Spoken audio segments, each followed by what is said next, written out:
let's I guess get this over with as quickly as possible. No, let's take our time. No, we are definitely getting over this. But the only good news is that this happened in a week where so much chaos has happened. Oh my God, it was beautiful madness. I loved every second. Y'all had a little bit of chaos. I loved every minute. Now that chaos stopped in the third quarter, but y'all had a little bit of chaos too. Hey, look, you want to talk about our game first? No. Okay. No, because I want to get this over with as quickly as possible. The house is now divided with our resident Michigan fan, Marcus Too Raw. I just want you to respect me as I am and call me a Big Ten champion. That's all. That's not happening. The reigning Big Ten champion. You are a Michigan fan. Can we bet that this year? What? Like on the game, like if y'all win the Big Ten champion, I'll have to address y'all as the reigning Big Ten champion. Sure. Let's do that. You know what? Because I would give you guys more respect if you did it again in Columbus. Whoever wins the Big Ten championship this year, cool. Right. I just I don't really have a problem with that if you guys actually. Beat us. We did do it though. We've already done it once. Sure. The game counts. But was it? It was snowing, woo. Anyway, was it a fluke though? I guess we're gonna find out soon. Yeah, no, for sure. We're gonna find out. All right, man, let's get it over with. So, I'm hearing at least some of the most Buckeye faithfuls tell me, at the very least, we won another game by double digits. It's 70 games, scoring 20 plus points. Trying to paint the picture a little bit brighter when at the end of the day, that was an embarrassment. Right? You can save all of the whole, the weather being bad. I seen the Big Ten. I seen Illinois play Michigan State, and they didn't have nearly as many problems as we had. You don't have to go to another game, Josh. There was another team on the field who had to play in the same conditions. Well, that's the other thing. The wind didn't affect our defensive line not stopping the run from a 1-8 team. Sheesh. So no matter really how you shape it, that was an embarrassment. Right? We won by 14 on a team that we probably should have beat by 42 at the very least. So, an embarrassment to say the least. So, yeah, obviously, right? 20-mile-an-hour gust. It's not a day where you can throw the football. Clearly, as CJ Stroud is trying to plead to anyone who will hear him on the field, I can't throw it. I can't. The wind is too strong. I don't think he did that, but okay. Please. A little extra, but okay. That's a little dramatic. But he was very vocal about it to the point where we could all see it on TV. Sure. So, yeah, not a great day to throw the football, right? To say the least. That's when you hunker down and you do what it is you said you needed to do to make it through this season and get to a playoff and win a national championship, which is lean on your offensive line and bully people off the ball so you can move it. Okay, so you can't throw into the wind for an entire quarter. That, based on your offense, I guess that it just is what it is. Fine. I will grant you that. As crazy as that is, I will grant you that. But it was just the inconsistency in the run game. You always seem to have these pop runs that kind of flip the game. Travion Henderson had one last week against Penn State. Mm-hmm. This week it was Mayan Williams' turn, but it wasn't if you don't have those, it wasn't very consistent. You got 100 yards and maybe you win by a score. Yeah, it was just that Northwestern was so inept from the passing game standpoint. Sure. It really didn't. I won't say it didn't make a difference because they were moving the ball at times. I'll say for a while they were having their way, but running the ball. There wasn't enough variance in the offense to make you think, okay, they're going to be able to catch up and take the lead. And that speaks to a talent differential. Yeah, for sure. Like, I think they went into this game, even being that they were up at one point, to not lose so bad, to not get drug off of the floor. It was a couple times I'm looking at it and I'm looking at Pat and I'm like, all right, man, you in it. It was the biggest difference between what I saw out of the not Michigan, Ohio State, but in their games, their opponents. Mm-hmm. Right? Greg Schiano tried to beat us. Yeah. He tried to beat us. Yeah.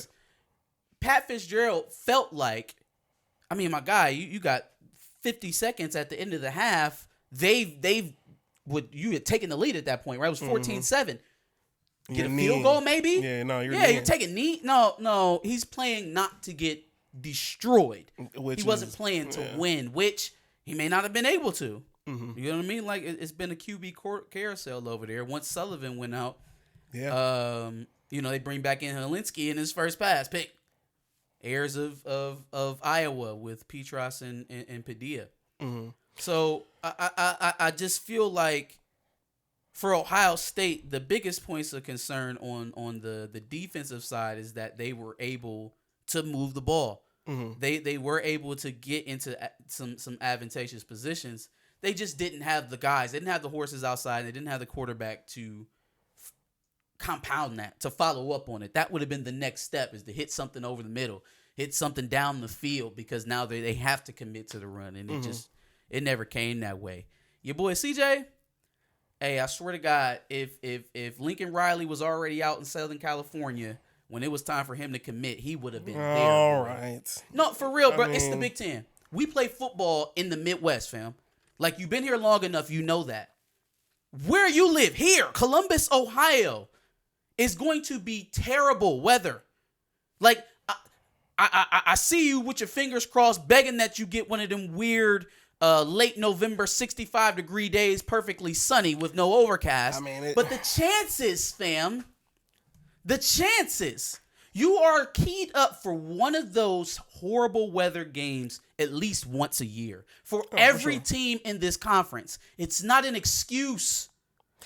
And you know what? That's where I'm looking at it. Like, I've seen a lot of excuses, including obviously the weather, including at times Ryan Day taking out certain players, like from the defensive line.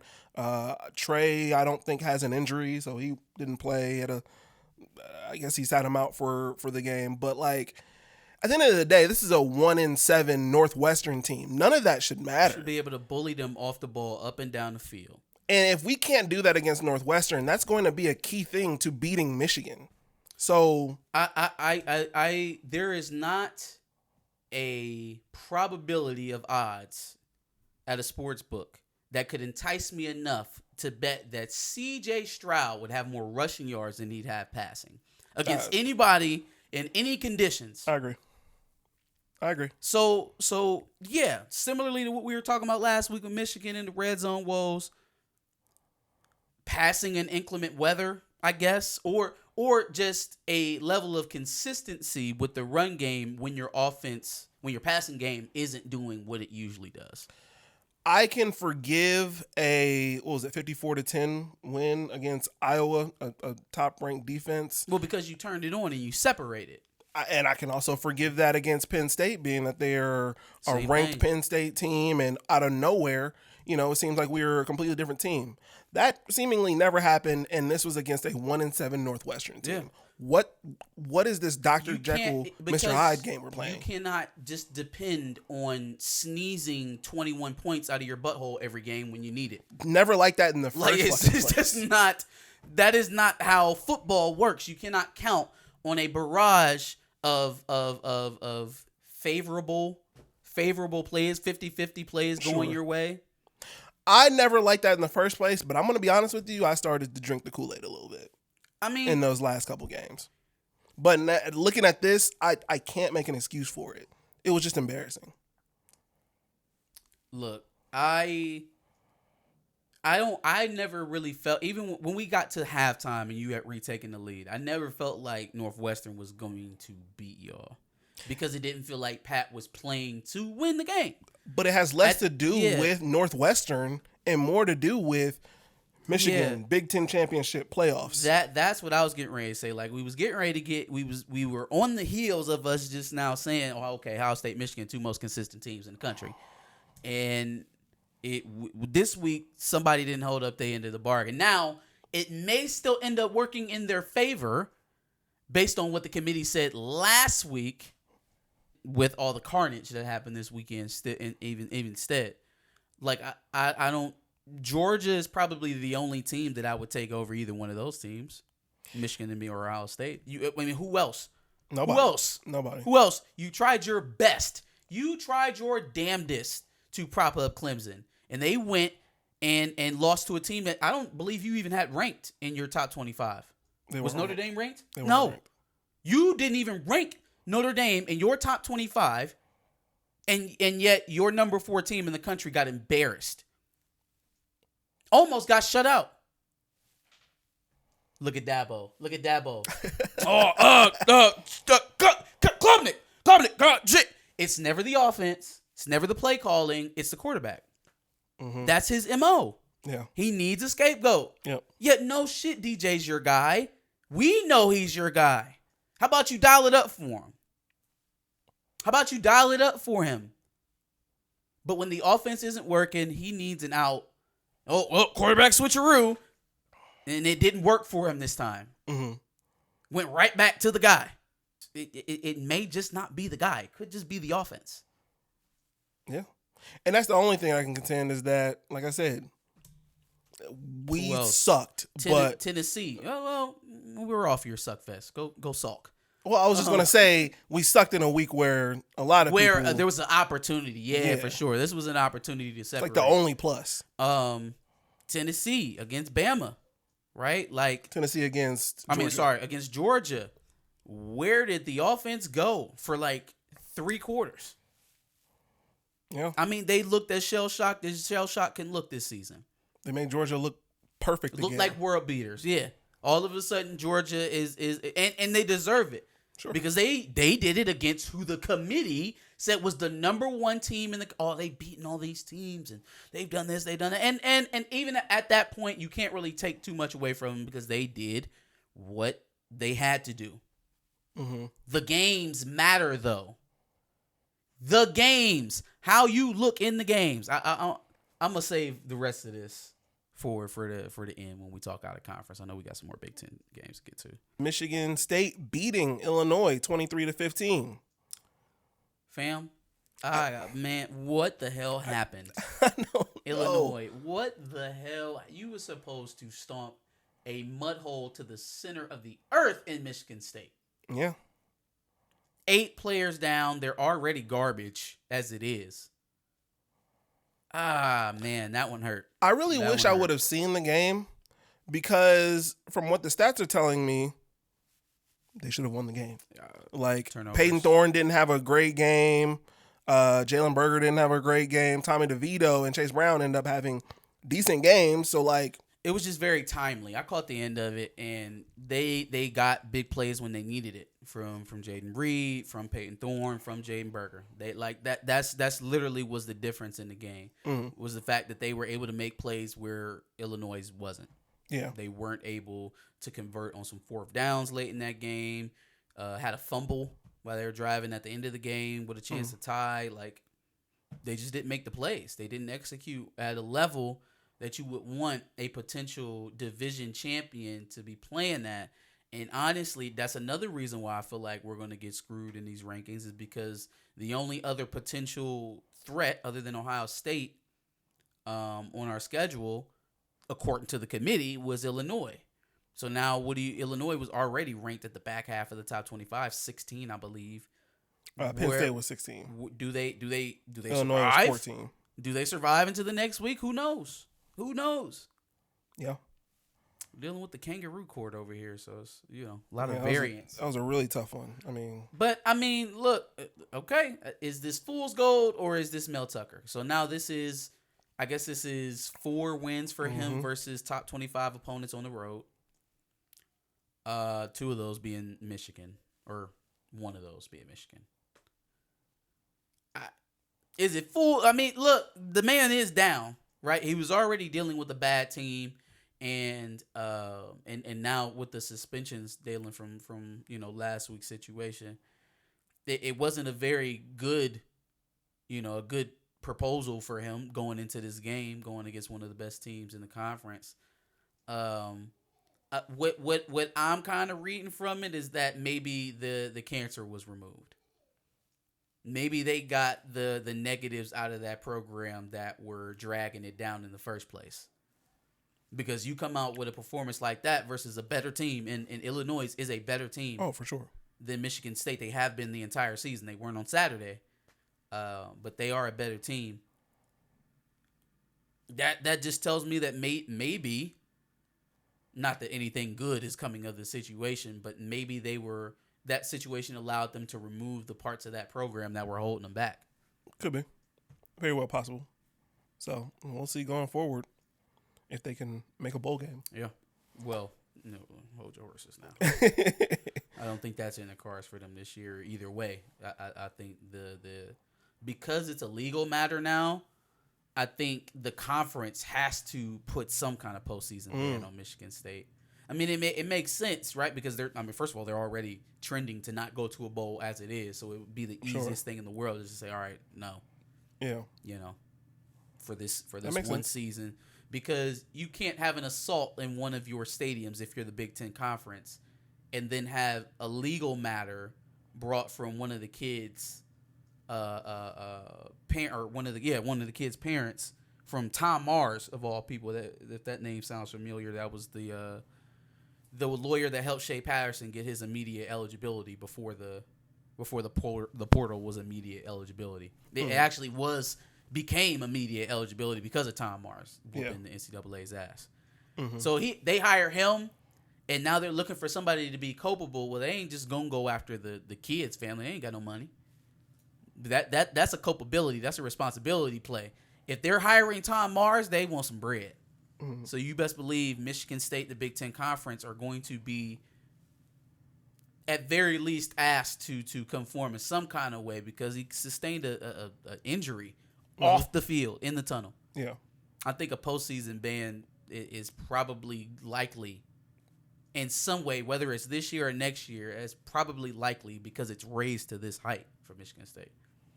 Makes sense. Penn State beat Indiana 45-14. Yeah, man. I guess third best team in the conference. Yeah. As of this weekend, you would have to say, right? Yeah. I don't know what that does for James Franklin and Penn State, seeing as how they played against the top two teams in the conference. Sure. I don't know how sweet a 2-loss season would feel for them. But I mean, they still got a chance for a New Year's Six bowl, so that's a positive. But is it progression for them? I'm sure that's what they're looking for. That's the question, right? Because we've seen them in New Year's Six bowls, quite a bit during the James Franklin tenure, and it just hasn't really amounted to a lot in terms of moving the program forward. Yeah. So, from their standpoint, thinking that you're going to be competing for the East and maybe trying to get to a playoff, that games like this versus Indiana help to solidify that maybe you're a step away, maybe you're a player away, a quarterback away, an upgrade on defense away from being a real shot. It's just going to continue to be a thing, just like Mike Loxley in Maryland, just like Row Your Boat down there in Minnesota, PJ right? Fleck.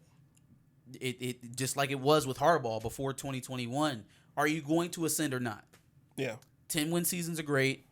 Competing with the big guys and falling just short is a good thing for young programs. You've been there 8 years, 9 years for Franklin.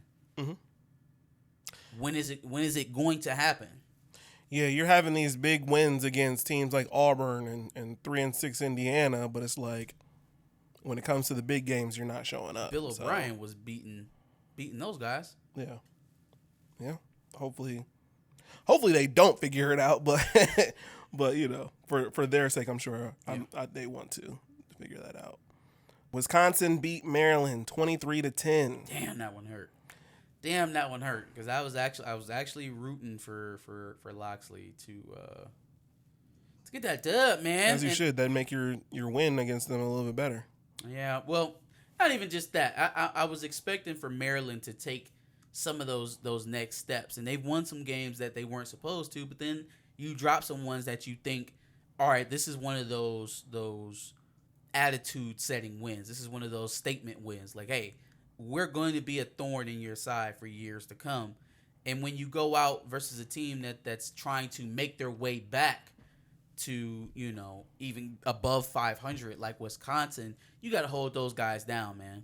Mm-hmm. When a team's struggling like that and they're trying to make their way out of a hole off of your back and you have a chance to if Maryland Maryland had a chance to go 9-3, probably. With a loss to Ohio State. Now you're looking at a 4-loss season. I think that's what y'all had last year. It's a little rough.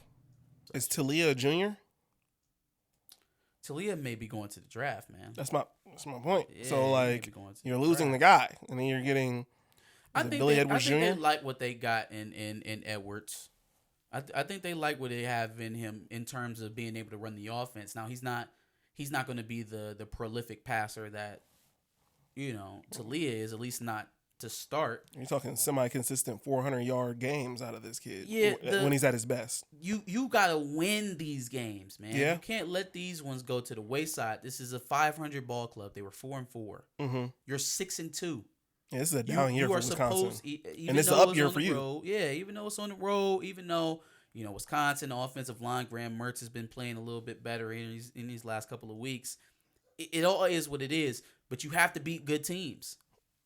Yeah. You have to, because they're going to look back at this season, and they're going to look at their wins, they're going to look at their losses, and they're going to be upset because there's some in that loss column that if we just would have played just a little bit better, we would have been one of the teams coming into next offseason. It's like, hey, watch out for Maryland. Mm-hmm. But now, 4 or 5 losses,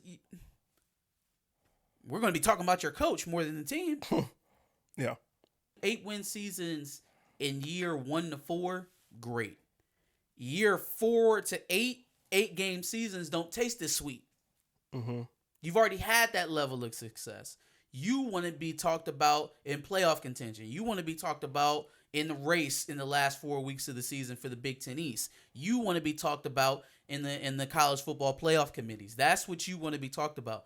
Take it from a Michigan fan who's lived in the dumps for the better part of my adult life. It's no fun watching everybody else get their awards at the end of the year and get talked about on these national shows, and you sitting there with 2 losses like, damn, bro, why we have to lose to them? If we could have just beat Michigan State, if we could have just beat Iowa, if we could have just beat Wisconsin, if we could have just came back and beat Penn State. Like, you don't want that. Yeah. Year in and year out. And there has to be some more culture building from Mike Locksley. Like, at some level, Harbaugh hunkered down and started creating a winning culture for Michigan.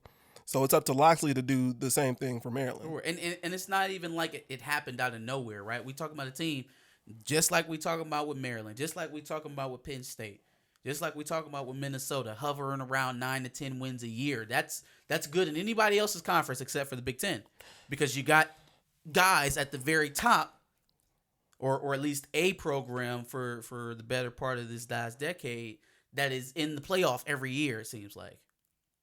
So the level of expectation rises with your top. The thing for Mike Locksley and against James Franklin is that at the very least, it's harder for Mike Locksley in Maryland. Sure, I would think. Oh yeah, for recruiting so. Wise. But Mike Locksley has recruited to a I would say a B+ level in the Big Ten. It hasn't been an A. All right, he's not up there with the Michigans, Ohio State, Penn States. But he's recruited well enough in the positions that he needs to be successful. Well, he's really also good seen at wide receiver, right? They're good at quarterback. They're good at running back. Offensive and defensive lines are getting better year after year. Mm-hmm. You have pieces. Yeah. You just got to go out there and win games. Yeah, no, for sure. And he's at least seen progression. Now, there's obviously been bumps in the road now for him, but like with James Franklin, it's been pretty stagnant progression-wise for a little while now. So I mean, look, I was arguing with people 2 years ago that was trying to tell me James Franklin was a better coach than Jim Harbaugh. Shit, he shall go unnamed, but there is a certain person who thought Luke Fickell was a better coach than Harbaugh a year ago before 2021 season started. I'm sorry, who? Luke Fickell. But wait till he joins the Big Ten. You know what changes that? Winning games. Yeah. Winning games. Leave no doubt. I mean, I would think that Harbaugh's NFL career alone says that he's a better coach than Luke Fickell. But in any case, you want to change that perception, you win games. You want people to stop saying you're a dog shit coach, you win games. Yeah. Purdue lost to Iowa 24-3 in a game where Purdue just couldn't get it going on the offensive side. Ain't no Kyle had There's two a picks. curse on the Western Conference of the Big Ten. There is a curse on the. It is like every damn time somebody inches ahead, everybody lose. Yeah. Like, damn. So you, Purdue, you can't even take advantage of the worst offense in the Big Ten. Yes, the worst, even worse than Northwestern. Mm-hmm. You allow them to get offensive rhythm on you. Yes. And not be able to take advantage of Illinois' loss to Michigan State. Mm-hmm. So both of y'all end up in the same spot that you were when this week started, only with another loss. Mm-hmm. It just makes that side of the conference look bad. Even worse, they have the same record now. Iowa and Purdue. Yeah, everybody who's vying for the West Championship has at least 2 losses now. Yeah. It's like Illinois up there at 2, and then it's like 5 other teams that have 3 losses. Yeah. Yep. That's crazy. Oh, yeah. Minnesota has 3 losses. Yep. But they have 3 losses within the Big Ten. So, yeah. No, I'm saying, yeah, that's what I'm talking about. Big Ten records. Yeah. They all have 3 Big Ten losses already. Mm-hmm. Everybody after Illinois. Yep. I think Iowa mathematically can still win the West. Literally, Iowa, Wisconsin, and Purdue are all 5-4 with a 3-3 conference record. Oh my God! And Minnesota is 6-3 with a 3-3 conference record. So, conference record wise, there is 4 teams tied at 3-3. Here's the thing about the West.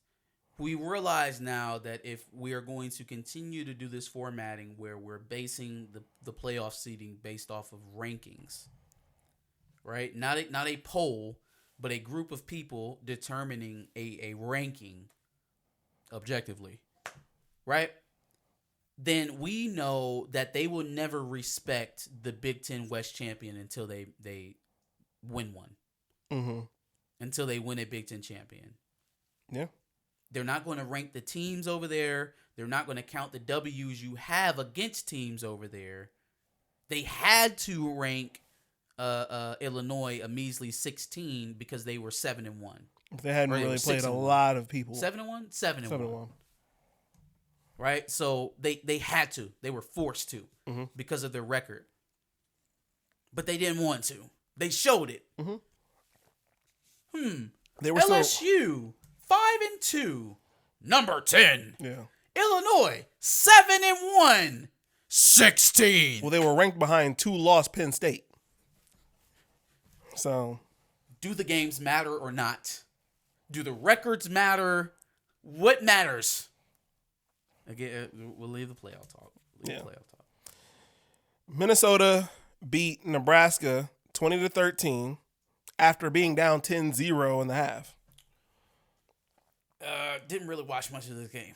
Just kind of caught the highlights. Nebraska was getting some pressure there on Tanner Morgan for a while, but Mo Ibrahim is a man. Yes. Bro, is a man. Was that 20 straight games over 100 yards? That sounds about right. Jesus Christ. 2 touchdowns. Would love to have a Mo Ibrahim, man. Yeah. Oh, yeah. How the hell they got him to come to Minnesota, but I guess they brought my boy Lawrence Maroney in there on the recruitment visit. Bro, you can be great. We ain't going nowhere, but you'll be great. Lawrence Maroney went to the Patriots and got a ring, though. Right, that's what I said. You can be great. Oh, I got you. I don't know where this boat rowing to, but you gonna be real good. Yikes. Well, I guess that is everything until obviously Michigan struggled in the first half, but 28 unanswered points in the third quarter 38. to win the game. Was it 38? 38 to close out the game. 28. Yeah, 28 in the third quarter, yep. And ended up beating Rutgers 52-17. Yeah. So I wonder, based off of what the committee said about Ohio State's win at Penn State, odd that they gave Ohio State so much credit for coming back to beat Penn State because they didn't seem to give us any credit for wiping the floor with them like they were a dirty dish rag. But similarly to how they assessed Ohio State's win over Penn State, they were down and they were able to come roaring back and score a bunch of points. You gonna pay us our money or not? We giving it to you exactly the way you said you like it. You gonna pay us our money or not? We'll come back to y'all. Struggled It's hard to say struggled these days because everybody has struggled at some point. I will say that they had a terrible second quarter. That's when they had the long passes. That's when Rutgers scored that touchdown that's when they scored their 2 touchdowns. Actually, was in the second quarter. That's when the Michigan running game kind of like, I don't know, it was some weird shit going on. Like an hour before kickoff, Jalen Harrell, Ryan Hayes, Makari Page, 5 players in total not playing, pregame scratch. I don't know if people was sick or what, because even Blake was out there throwing up again. I don't know what that is. Stop eating all them damn gummy bears or whatever he Sour Patch Kids. Have you ever seen him like in pregame with the fat ass thing? Mm-hmm. Chill out, bro. What's up with you? He wants to be Marshawn Lynch with the Skittles. Like my boy, like literally be throwing up in the middle of the games, and this time it looked like that he even probably took something out of him because he looked lethargic a little bit. I think to 100 yards, to the tune of 100, but you could tell that it was something that was on his back in the second quarter because they even took him out of the game so he could rehydrate. So then we should buy a huge bag of Sour Patch Kids and deliver them straight to Blake Corn. He don't eat them shits. He bring his own. We got the tab, bro. Get whatever you want. Yeah, the second quarter was terrible, but we had 100 yards in the first quarter of that game, man. We had 100 yards in the first quarter of that game. Some of the things that really were I guess to point out, the belligerence in the running game, man. Look, throw the ball on first and goal. Just do it. Just I don't care what you call. Throw the ball on first and goal. It is getting to a point of dissonance where I'm watching 10 guys around the line of scrimmage, 9 guys around the line of scrimmage. We got 2 corners on the outside, and we just won't just toss it up. We just won't throw it outside and let our guy be better than their guy. A quick slant will solve all of that. Now,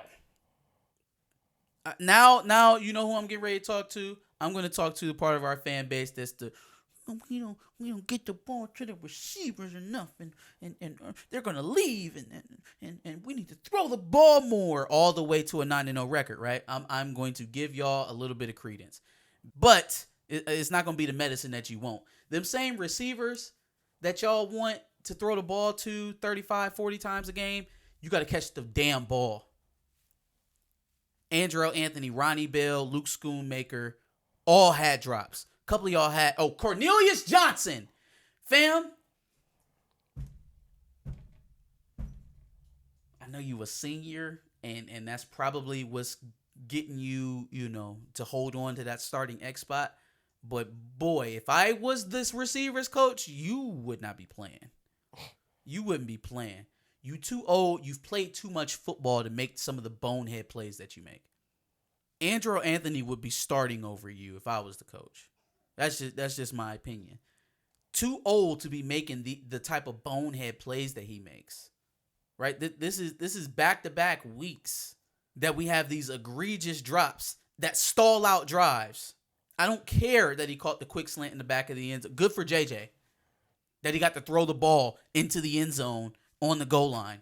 Good for him. But you have to do more than catch 5-yard passes in the red zone.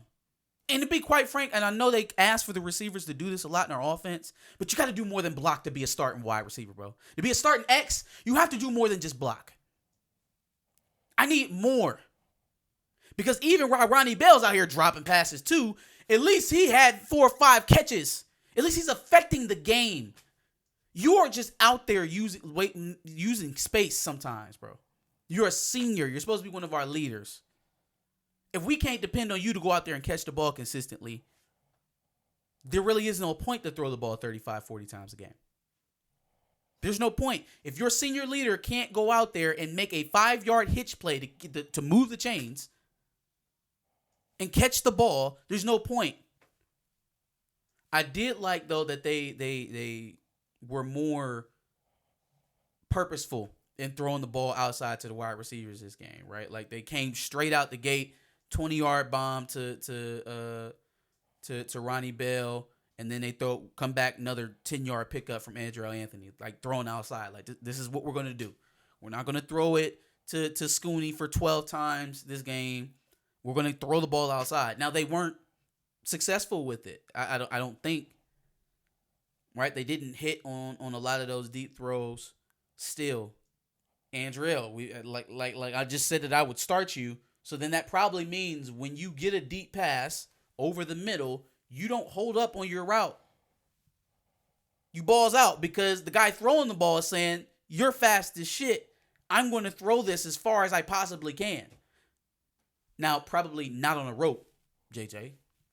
Like, I guess it's impressive that you can throw like Jay Cutler, but Jay Cutler wasn't a very successful quarterback in the NFL. So let's maybe get some of that on there. But catch the ball. Catch the ball. Help your quarterback out. Help your quarterback out. We know we need more deep plays down the field. Help them out.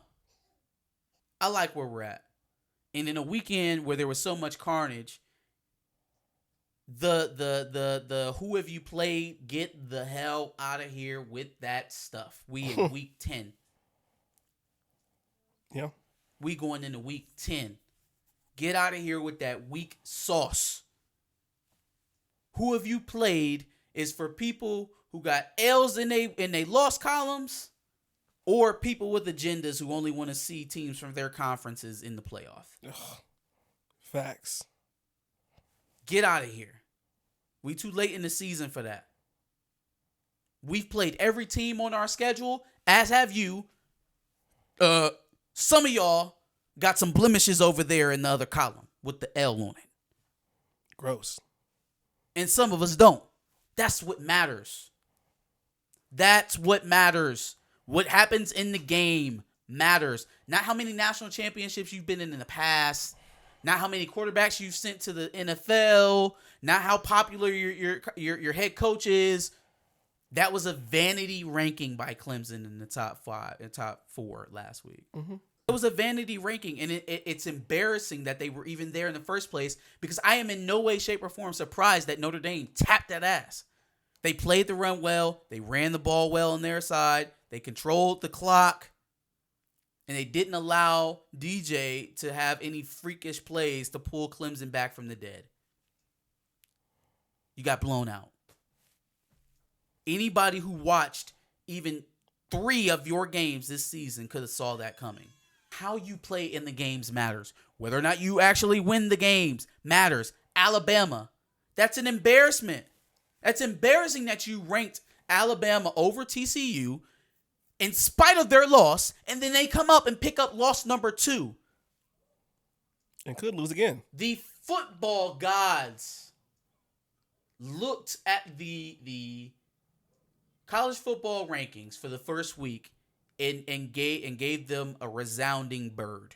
You don't just get to put teams in places because you think their brand is better, or because they have a history of doing this, or because 2 seasons, 3 seasons ago they were this.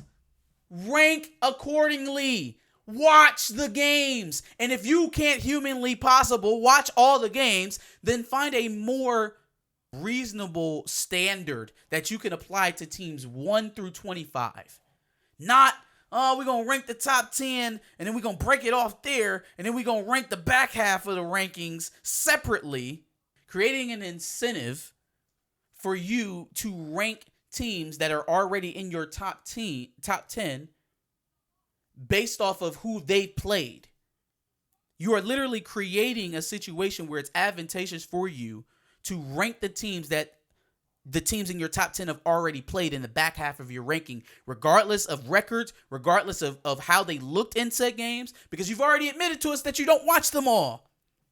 Based off of that alone, there has to be a more standardized way of saying, how can I judge team 1 against 25 fairly? And if you're not going to watch the football games, then there has to be something other than your opinion. Yeah. Otherwise, it's just as lame brain as sticking these numbers into a computer and letting it spit out a champion. And you can't tell me that's not biased. It's literally biased. It is the same level of dissonance either way. There has to be a combination. This one is far too opinion driven. There's not enough tangible football logic that makes Clemson better than Michigan. Miss me, Colorado State. It doesn't matter. Michigan won their first 3 games by an average margin of about 50 points. Can Clemson say that against whoever they played? Do the games matter to y'all at all? How do you expect the rankings to flip out on Tuesday? How do you expect it to look? Number 1, Georgia. I could see them putting you guys at 2, and then us at 3. I don't. I could see it happening. I don't know that it will, but it probably should happen. It's similar. Oh, go ahead. And I'd be okay with that happening for what it's worth. Yeah. And then TCU at 4, being that those are all the undefeated teams. And then last 2 out, that's a tough one. LSU and who else was left? Oh, Tennessee, LSU. I'm going to give you what it should be and what I think it's going to be. What it should be, Georgia 1, Michigan 2, Ohio State 3, TCU 4, Tennessee 1 loss, and they were formerly ranked number 1. It's just that it was a bad loss. 6, man. I'll say USC. I'll say USC is 6. Forgot about USC and Oregon. So I would say Oregon then at 6, with their only loss being to the number 1 team. Oregon at 6. That's how it should be. It should be Georgia, Michigan, Ohio State, TCU, Tennessee at 5, Oregon at 6 is how it should be. USC lost to Utah by 1 point. Utah is who they lost to. You know how it's going to look? Georgia, Ohio State, Michigan, TCU, LSU, and USC. I bet. Or they'll probably have those ones flipped. So USC and then... You know what, to be honest? USC at 5 and then LSU at 6. I can see USC being in there over Oregon. That one's a tough one because you got the loss to a number 1 team, but you got smacked. Or a loss to Utah, but it was only by 1 point. Utah's a good team. They could potentially put Oregon at 6. They could. But it's far too logical for me to expect them to do that. I think they already ranked LSU at 10 for a reason. I agree with that. And they can't put them in the top 5 because they have 2 losses. Mm-hmm. But they respect LSU for some reason more than they respect Oregon. Well, especially now after beating Bama. More than they if they didn't put TCU, an undefeated TCU, within the top 6, but they put LSU at 10, they respect LSU more than they respect TCU. And they're going to respect them even more for beating Bama, a team who should have 3 losses at the very least at this point. So, but now at 8-0, you can't after Tennessee and Clemson shit the bed, you can't not put them in if they're undefeated. So they're going to be in, but LSU is going to trend up with them as well. Mm-hmm. I could easily see them ranking LSU in the top 6 easily. I can see that too. Easily, even if it spurns Oregon. Yeah. USC will be top 6. USC will definitely be top 6. The question is Oregon or LSU at 6. Makes sense. Damn, 2 Pac teams, 2 Big Ten teams, and 1 SEC team. And but look how it had to happen for it to shake out. Like, it had to literally implode. Yeah. Yep. They had to Bama had to implode. Well, then and Tennessee had to have an embarrassing loss versus another team that they verified was already good. They're just essentially going to clean up how rankly biased that initial ranking was. With this, they're just going to compound it. Mm-hmm. They're not going to show themselves up and say, "Hey, we were wrong," because nobody can do that anymore. Right. All right. But it gives them leeway because I don't think any of the 4 teams play anybody for the rest of the season until an SEC championship. And then Ohio State has to play Michigan. Yeah. Maryland and Michigan. Well, I meant, then Michigan has to play Illinois and Ohio State. Yeah, for sure, yeah. I'm not counting them out. I think Illinois had a bad week. What I'm saying is this shapes up perfectly Now that they've all got their tests out of the way and they played each other, it's an easy road to bring them back into it. Well, I will say that the way that they set up the rankings was made for that. Yeah. Was made for it to be multiple SEC teams in. Yeah. What actually ended up happening on the football field made it better for the Big Ten, though. Sure. Absolutely. Made it much better for the Big Ten because now when you start talking about 1-loss teams, 2-loss teams, well, there's going to be some 2-loss teams in the SEC. Oh, yeah. I think there has to be because there's got to be. An SEC championship game still has to be played. They all have a loss right now except for Georgia. If Georgia wins out, they'll probably hand Tennessee. Or no, there won't be Tennessee. It'll be Bama. Or it'll be LSU. It'll be Bama or LSU. So a 2-loss team is likely. You're not. There's going to be 3 2-loss has teams. The best chance, but are you going to put in a Tennessee team that just got embarrassed at Georgia over, say, a 1-loss Ohio State team? I don't think they are. And that one loss being to a top 4 team. After what we saw on the field with Tennessee and Georgia, I don't think they have the balls. Well, but then I guess it depends on what the showing is of the loser of the Ohio State Michigan game. Yeah, one of those teams would have to get smacked. Yeah, if you get smoked, then what's the argument to keep Tennessee out? Yeah. I think it gave them a much better chance now, though, that Tennessee went out there and got drugged, that it wasn't even a close game. Yeah. Close game, Tennessee probably still falls within the top 4 for them. I agree. But they got embarrassed. I just don't see the likelihood of either team getting smacked in this Ohio State-Michigan game. At the very least, it's going to be close, and one of those teams are going to win. Sure. Being that it's in Columbus, at the very least. So, I just don't see that happening, but we'll see. Agree. And being that that's probably going to be a close game, you couldn't possibly hold up Tennessee's performance against Georgia as comparable to what is sure to be one of the best games in college football all year on November 26th. And that's assuming that none of them lose another game. Yeah. That's under the assumption that neither one of us lose another game. Right. Correct. Either one of us drop a game that it's going to be a mess. Yeah. There's probably going to be a 2-loss team in the playoff. Yeah. Yep. So, give us your thoughts on this weekend's chaos. What did you think about week 9 or 10? 10. Week 10. College football. How did your team do? Let us know in the comments below. And make sure you like, share, and subscribe. Absolutely. And make sure you check out some of our previous recaps from weeks before just to kind of see what we thought throughout the season. And make sure you subscribe, like you said. We'll be recapping college football every week.